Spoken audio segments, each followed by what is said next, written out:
रक्त क्या है?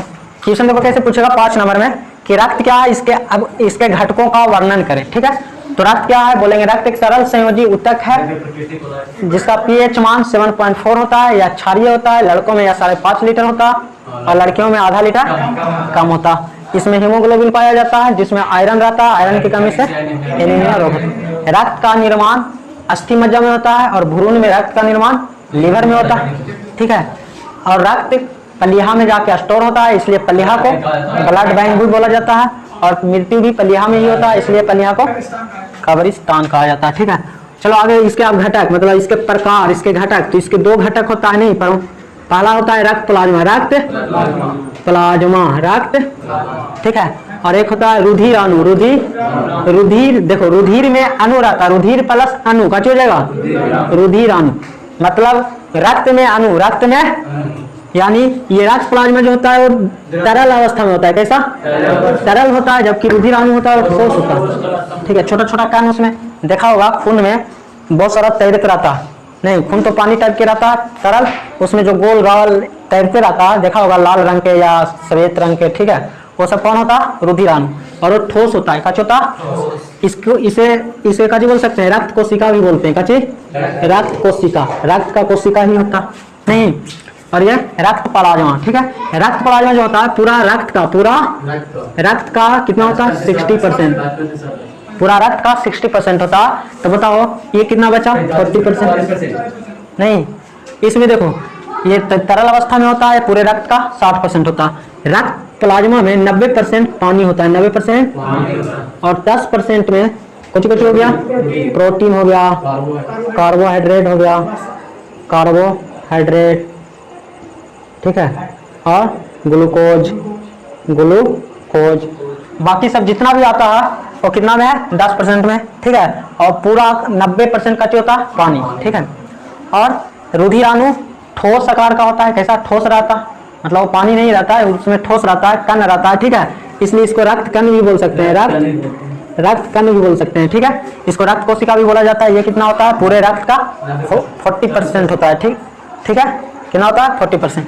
उसके बाद देखो पहले रक्त प्लाज्मा के बारे में देख लेते हैं अच्छा से। रक्त प्लाज्मा में प्रोटीन पाया जाता है। रक्त प्लाज्मा में 3 तरह के प्रोटीन पाया जाता है। कितना? 3 तरह का। पहला का नाम है फाइब्रिनोजिन।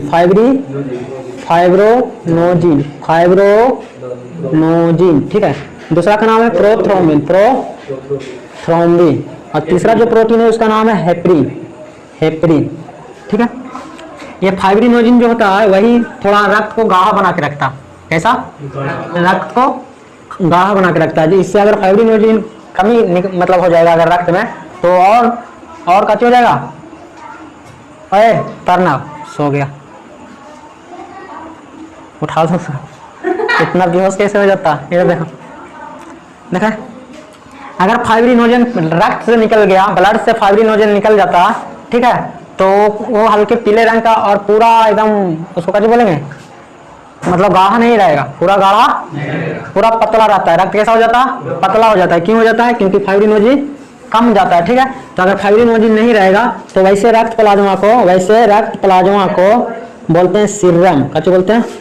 सीरम बोलेगा। सीरम किसको बोलेंगे? तो वैसे रक्त जिसमें फाइब्रिनोजिन नहीं होता उसको बोलते हैं रक्त सीरम। वैसे रक्त प्लाज्मा को क्या बोलेंगे? सीरम। यानी फाइब्रिनोजिन रहित रक्त को क्या बोला जाता है? सीरम। ठीक है, उसके बाद देखो थ्रोम्बिन होता है, प्रोथ्रोम्बिन। और फाइब्रिनोजिन क्या करता है? रक्त को थक्का बनाने में भी मदद करता है, रक्त को थक्का बनाने में। ठीक है, इधर देखो रुधिर अणु जो होता है ये 3 प्रकार के होता है। रुधिर अणु 3 प्रकार के होता है। सबसे पहले आरबीसी, उसके बाद डब्ल्यूबीसी, और उसके बाद इसको क्या बोलते हैं? बिम्बाणु। चले देखो रुधिर अणु 3 प्रकार के होता है। ठीक है, कौन कौन? आरबीसी, डब्ल्यूबीसी और बिम्बाणु। रुधिर अणु का फुल फॉर्म का हो जाएगा red blood cell. Red blood cell मतलब लाल रक्त कोशिका। ठीक है, और डब्ल्यूबीसी व्हाइट ब्लड सेल, इसका हो जाएगा श्वेत रक्त कोशिका। ठीक है, बिम्बाणु को प्लेटलेट्स भी बोलते हैं। क्या बोलते हैं? प्लेटलेट्स। ठीक है, और इसको बोला जाता है रक्त पट्टिकाणु। ठीक है, रक्त पट्टिकाणु किसको बोला जाता है? बिंबाणु को। इसको कुछ क्या हुआ? आरबीसी को बोला जाता है एरिथ्रोसाइट, एरिथ्रोसाइट, ठीक है। जबकि डब्ल्यूबीसी को बोला जाता है ल्यूकोसाइट, ल्यूकोसाइट, ल्यूकोसाइट।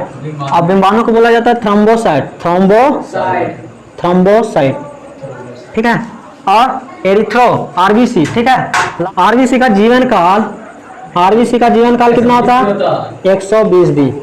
और डब्ल्यूबीसी का जीवन काल 4 से 5 दिन होता है, ठीक है।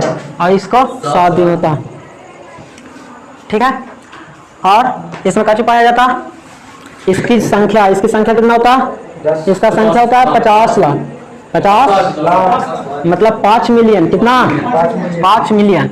और इसकी संख्या होता है 10,000, कितना? 10,000।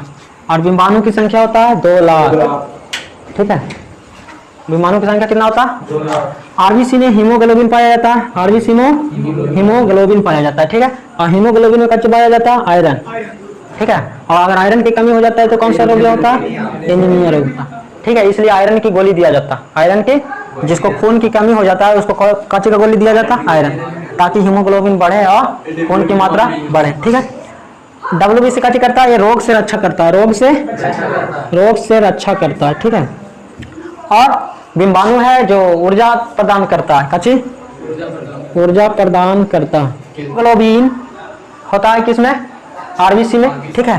और डब्ल्यूबीसी का किससे कच्ची करता है? रोगों से लड़ने का काम करता है। प्लेटलेट्स का काम है ऊर्जा का प्रदान करना, ठीक है। मतलब अगर हमारे शरीर में डब्ल्यूबीसी की कमी रहेगा तो हम बार बार बीमार पड़ते रहेंगे, नहीं, हमको जल्दी दवा सेट नहीं करेगा। किसी किसी को करता है नहीं, जल्दी बार बार सुई लेते रहता है, दवा लेते रहता है, लेकिन जल्दी सेट नहीं करता है। इसका मतलब उसमें डब्ल्यूबीसी की कमी है, ठीक है। जिसमें बिंबाणु की कमी रहेगा, प्लेटलेट्स की कमी रहेगा, ठीक है, उसको अंदर से एनर्जी नहीं मिल पाएगा उतना, मतलब उतना फुर्तीला, उतना एक्टिव नहीं रहेगा। जैसे मैं देखो प्रणव जी पढ़ते पढ़ते सो जाता नहीं, मतलब अगर बिंबाणु की संख्या पूरा रहा 2 लाख, ठीक है, तो हम पढ़ने में भी टनाटन रहेंगे लगातार। देखो कभी कभी 10 घंटा पार हो जाता, मतलब बिंबाणु ठीक ठाक है, ठीक है। अगर बिंबाणु की संख्या कम रहा तो बार बार एकदम आंख बंद होगा, नींद आएगा, झुकनी आएगा, सही से हम पढ़ नहीं पाएंगे। इसलिए जितना जल्दी हो डॉक्टर नहीं जाओ और इसको चेकअप करवा के प्लेटलेट्स की संख्या बढ़ाओ, नहीं रक्त पट्टिकाणु, ठीक है। ये सबसे ज्यादा कम होता है डेंगू में। किसमें होता है? डेंगू में बहुत कम हो जाता है, इसकी संख्या बहुत लगभग 50,000 तक पहुंच जाता है। कितना पहुंच जाता है? 50,000, ठीक है। दिखाई दे रहा है उधर मोबाइल में 50,000 नहीं दिखाई दिया? अच्छा सुनो, चलो डेंगू में क्या होता? प्लेटलेट्स की संख्या पूरा घट के चलाता नहीं, 50,000 पर पहुंच जाता, ठीक है। तुमको डेंगू हुआ है कभी? डेंगू नहीं हुआ, पढ़ने में मन लगता है? नहीं लगता। इसका मतलब प्लेटलेट्स की कमी है। प्लेटलेट्स हो जाएगा तो खूब एकदम एनर्जी मिलेगा कोई भी चीज करने में, ठीक है। और ये कम जाता है किसमें? डेंगू में। डेंगू में कितना कम जाता? 50,000 पहुंच जाएगा। चल भी नहीं पाएंगे सही से, नहीं चलते चलते गिर जाएंगे और गिर जाता। तो इसका एक उपाय है, नहीं डेंगू को दूर करने का उपाय क्या चाहिए? बकरी के दूध, बकरी के गोट मिल्क देखता है, जिसको डेंगू होता है गांव में बकरी के दूध पिलाया जाता है। इससे क्या होता है? प्लेटलेट्स की संख्या बढ़ जाता है। या फिर एलोवेरा जूस, ठीक है। बकरी के दूध पी लो या तो aloe vera juice P low, platelets बढ़ जाएगा और टनाटन हो जाएंगे, ठीक है। चलो तो फिर से देखो कचुआ रक्त प्लाज्मा, यहाँ से देखो, यहाँ से रक्त जो होता है 2 भाग में बटा होता है, रक्त प्लाज्मा और रुधिराणु, ठीक है। रक्त प्लाज्मा पूरे रक्त का 60% होता है, ये तरल अवस्था में होता है, ठीक है। इसमें 90% पानी होता है और 10% में प्रोटीन, कार्बोहाइड्रेट, ग्लूकोज, वसा होता है, ठीक है। इसमें जो प्रोटीन पाया जाता है उसका नाम है फाइब्रिनोजिन, प्रोथ्रोम्बिन और हेपरिन, ठीक है। फाइब्रिनोजिन के कारण ही रक्त गाढ़ा रहता है। अगर फाइब्रिनोजिन की कमी हो जाएगा तो रक्त पूरा पतला हो जाएगा, ठीक है। और फाइब्रिनोजिन अगर जिस रक्त में नहीं होता है उसको बोला जाता है सीरम, उसको बोला जाता है, मतलब फाइब्रिनोजिन रहित रक्त को सीरम बोलते हैं, ठीक है। रक्त में जो कण घूरते रहता है, ठीक है, छोटा छोटा देखा होगा बहुत सारा, उसको बोलते हैं रुधिराणु। रुधिर में अणु बराबर रुधिराणु। कण है तो इसको रक्त कण भी बोलेंगे। ये ठोस अवस्था में होता नहीं, रुधिराणु ठोस अवस्था में रहता, इसको रक्त कोशिका भी बोलते हैं। इसमें 90% 40%, हाँ इधर 60% था रक्त प्लाज्मा, तो 40% कच्चा हो गया रुधिराणु। नहीं, रुधिराणु 3 प्रकार के होता। कौन कौन होता है? आरबीसी होता है, डब्ल्यूबीसी होता है, बिंबाणु। आरबीसी का पूरा नाम लाल रक्त कोशिका, डब्ल्यूबीसी का श्वेत रक्त कोशिका, बिंबाणु को प्लेटलेट्स बोलते हैं, ठीक है। इसको रक्त पट्टिकाणु भी बोलते हैं, ठीक है। और इसको थ्रोम्बोसाइट भी बोला जाता है, और डब्ल्यूबीसी को ल्यूकोसाइट भी बोला जाता है, और आरबीसी को एरिथ्रोसाइट भी बोला जाता है, ठीक है। आरबीसी का जीवन काल 120 दिन होता है, डब्ल्यूबीसी का जीवन काल 4 से 5 दिन होता है, और बिंबाणु का जीवन काल 7 दिन होता है। इसकी संख्या 5 मिलियन होता है। रक्त में आरबीसी की संख्या 5 मिलियन होता है, मतलब 50 लाख होता है। डब्ल्यूबीसी की संख्या 10,000 होता है, बिंबाणु की संख्या 2 लाख होता है। आरबीसी में हीमोग्लोबिन पाया जाता है, हीमोग्लोबिन में आयरन पाया जाता है। अगर आयरन की कमी होता है तो एनीमिया रोग होता है। क्वेश्चन पूछता है एनीमिया किसकी कमी से होता है? आयरन की कमी से होता है। डब्ल्यूबीसी रोगों से रक्षा करता है, जिसमें डब्ल्यूबीसी 10,000 है, ठीक है। वो रोग से क्या मतलब कोरोना से भी लड़ जाएगा, बड़ा बड़ा कोरोना, मतलब उसको कोरोना भी कुछ नहीं कर पाएगा, क्योंकि पूरा उसका टनाटन है। कौन? डब्ल्यूबीसी पूरा फुल है, ठीक है। धीरे धीरे देखो बुढ़ापा अगर ये जाता है तो बुढ़ापा में तो सब कुछ कमी होने लगता है, नहीं डब्ल्यूबीसी भी कम जाता होगा, जिससे उसमें रोगों से लड़ने की क्षमता कम जाता है, और बूढ़ा लोग का जल्दी दावा सेट नहीं करता। नहीं, अगर डब्ल्यूबीसी पूरा रहेगा तो दावा भी बहुत जल्दी सेट कर जाएगा। बिंबाणु की संख्या 2 लाख होता है, ये ऊर्जा प्रदान करता है। अगर 2 लाख पूरा रहा तो हम लोग भी एकदम पूरा ऊर्जावान रहेंगे, पढ़ना शुरू करेंगे तो पूरा एकदम फाड़ देंगे कॉपी किताब। नहीं देखो कभी कभी डेंगू रोग में इसकी संख्या गिरकर लगभग 50,000 पहुंच जाता है। किसकी? प्लेटलेट्स की। पूरा एकदम शक्ति लगेगा हमको, मतलब 50,000 हो जाएगा तो मिलेगा शक्ति, कुछ भी नहीं कर पाएगा। अगर चलना भी शुरू करेगा तो गिरेगा बार बार, ठीक है। तो उस समय गोट मिल्क, बकरी के दूध पी लो, फिर से टनाटन हो जाएगा, या फिर एलोवेरा जूस पी लो, ठीक है। उसके बाद हम बताते हैं रक्त पट्टिकाणु मतलब बिंबाणु का रक्त में महत्व, मतलब बिंबाणु का महत्व का क्या है। क्वेश्चन पूछ देता कि रक्त पट्टिकाणु का महत्व क्या है, ठीक है। ध्यान से सुनना। यहाँ पे रुधिर अणु में कच्ची पाया जाता है, रुधिर अणु में पाया जाता है बिंबाणु। कौन? बिंबाणु, ठीक है। इसको कच्ची बोला जाता है रक्त पट्टिकाणु, रक्त पट्टिकाणु,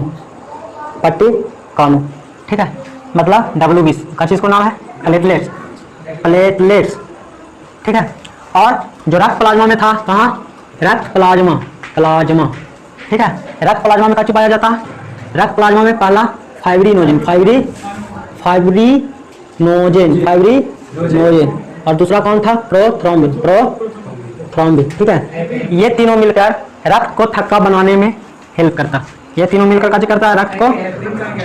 रक्त को थक्का बनाता है, रक्त को थक्का बनाता है, ठीक है। क्लॉटिंग ऑफ ब्लड, नहीं क्या होता? क्लॉटिंग ऑफ ब्लड मतलब रक्त का थक्का, चलो हमको पहले ये बताओ कि रक्त का थक्का बनना क्यों जरूरी है? रक्त का थक्का बनना क्यों जरूरी?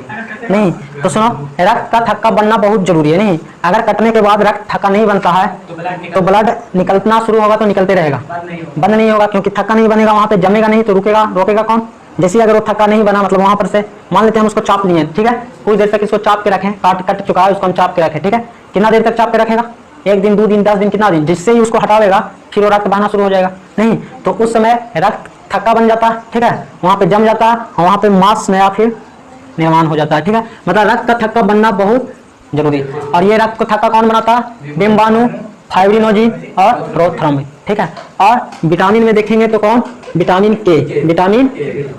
के। अगर तत्व में देखेंगे तत्व तो कौन सा तत्व में रहता है? कैल्शियम। तो कैल्शियम और विटामिन भी क्या करता है? रक्त का थक्का बनाता है। तो कभी कभी विटामिन के की मात्रा अगर बढ़ जाता है, ठीक है, तो क्या हो जाता है? ब्रेन हेमरेज कर जाता है, क्योंकि विटामिन के का काम है रक्त का थक्का बनाना, रक्त का जमाना। अगर विटामिन के की मात्रा बढ़ जाएगा तो ब्रेन के नस में ही रक्त हो जाएगा, जम जाएगा, और जब जम जाएगा तो ब्रेन का नस हो जाएगा, फट जाएगा, क्योंकि ब्रेन का नस बहुत ही पतला होता है, ठीक है। और अगर नस फट गया तो ब्रेन हेमरेज कर जाएगा। नहीं तो क्वेश्चन ऑब्जेक्टिव में पूछता है, सुनो ध्यान से, कि ब्रेन हेमरेज का सबसे बड़ा जिम्मेवार कौन है? विटामिन के। कौन है? ऑप्शन में दे देगा vitamin K, vitamin A, vitamin B, vitamin K. अगर तत्व में दे देगा तो कौन होगा? कैल्शियम, ठीक है। बोले रक्त थक्का बनाने में कौन सा तत्व है जो हेल्प करता है? कैल्शियम। विटामिन में के। और रक्त प्लाज्मा में जो प्रोटीन होता है, कौन प्रोटीन होता है? वो कौन सा प्रोटीन? फाइब्रिनोजेन और प्रोथ्रोम्बिन, ठीक है। इसका काम है रक्त का थक्का बनाना। लेकिन एक क्वेश्चन, ठीक है, ध्यान सुनना, ये सब का काम है रक्त का थक्का बनाना, और ये सब कहाँ होता? खून के अंदर होता, मतलब खून में ही होता, शरीर के अंदर होता। कहाँ होता? शरीर के अंदर। तो बताओ, शरीर के अंदर ही तो थक्का बना सकता था। जब शरीर के अंदर ये पांचों मौजूद है, ठीक है, चारों मौजूद है, तो ये चारों मिलकर शरीर के अंदर ही रक्त को थक्का बना सकता है? नहीं, लेकिन रक्त को थक्का शरीर के अंदर बनना नहीं चाहिए, क्योंकि अगर शरीर के अंदर रक्त थक्का बन जाएगा तो रक्त नस में प्रवाह नहीं हो पाएगा, मतलब नस को फाड़ भी सकता है। ठीक है, तो ये चारों होता है अंदर ही, लेकिन फिर भी अंदर थक्का नहीं बनता। ठीक है, तो इसके लिए बहुत ही अच्छा से सोचा गया, मतलब जो भी बना रहे होंगे गॉड नहीं, वो यहाँ पे आके सोच में पड़ गए होंगे अच्छी कि अंदर थक्का बनना नहीं चाहिए। और थक्का कहाँ बनना चाहिए? जैसे करता है वैसे ही, जैसे करता। इसके लिए क्या किया जाए? नहीं, तो इसके लिए बहुत अच्छा उपाय मतलब मिला का चीज कि एक हेपरिन नामक प्रोटीन है। कौन प्रोटीन है? हेपरिन। और यह भी हेपरिन जो है यही दोनों के साथ में रहता है, दोनों का। ठीक है, मतलब हेपरिन, फाइब्रिनोजिन और प्रोथ्रोम्बिन तीनों का निर्माण होता है लीवर में। कहाँ होता है? ये तीनों का निर्माण होता है लीवर में, और तीनों का पांचों साथ में रहता है। पांचों रक्त, मतलब शरीर के अंदर रक्त में रहता है। ठीक है, फाइब्रिनोजिन रहता है, प्रोथ्रोम्बिन रहता है, हेपरिन रहता है, और विटामिन के और तत्व में कैल्शियम। ठीक है, लेकिन सुनो ध्यान से इधर है, ये चारों जो है, चारों का काम है रक्त का थक्का बनाना, चारों का काम है। लेकिन हेपरिन जो है तो रक्त को थक्का बनने नहीं देता है, रक्त को थक्का बनने नहीं देता। मतलब हेपरिन का कहना ये है कि जब तक ये रहेगा तब तक ये चारों कुछ नहीं कर सकता। ठीक है, हाँ सुनो, ब्लड के अंदर ये चारों है और साथ में इसका दोस्त है कौन? हेपरिन, जिसको ये दोनों चारों मिलकर अलग कर दिया। कच्ची कर दिया। अब अलग तो हेपरिन हो गया, लेकिन हेपरिन कच्ची बोलता है कि जब तक हम रक्त में रहेंगे, ठीक है, तब तक ब्लड को जमने हमको रात भर में कोई इसको जमा नहीं सकता है। जमा दिया तो हम उजाड़ देंगे, चारों के ब्लड से निकाल देंगे। नहीं, अब इसको डर से ये चारों कांप जाता है, नहीं, चारों जमने नहीं देता, तो रहता तरल अवस्था में। ब्लड कैसे रहता? तरल अवस्था में। लेकिन क्या होता है, जब हमारा हाथ कट गया या कहीं पर शरीर से कट गया, तो जैसे कटता है तो ब्लड आ जाता है बाहर, कटने के बाद ब्लड, और जब ब्लड बाहर आता है तो ब्लड में ये चारों बाहर आता और हेपरिन भी बाहर आता।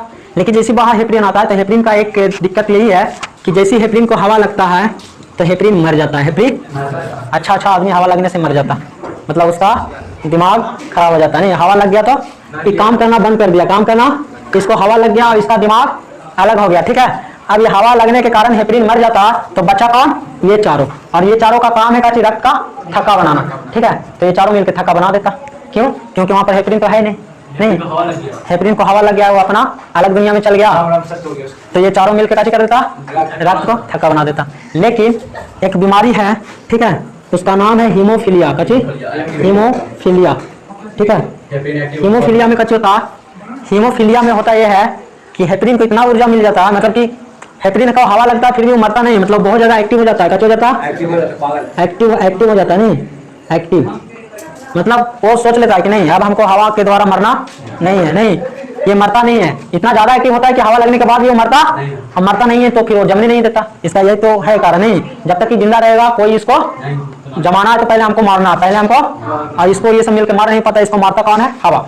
लेकिन हीमोफीलिया रोग में इतना एक्टिव हो जाता है कि इसको हवा भी नहीं मार पाता, और होता क्या है कि कट भी जाता है और जमता नहीं है, तो ब्लड निकलना शुरू होता है तो निकलते रहता है। नहीं, ब्लड निकलता है तो निकलते रहता।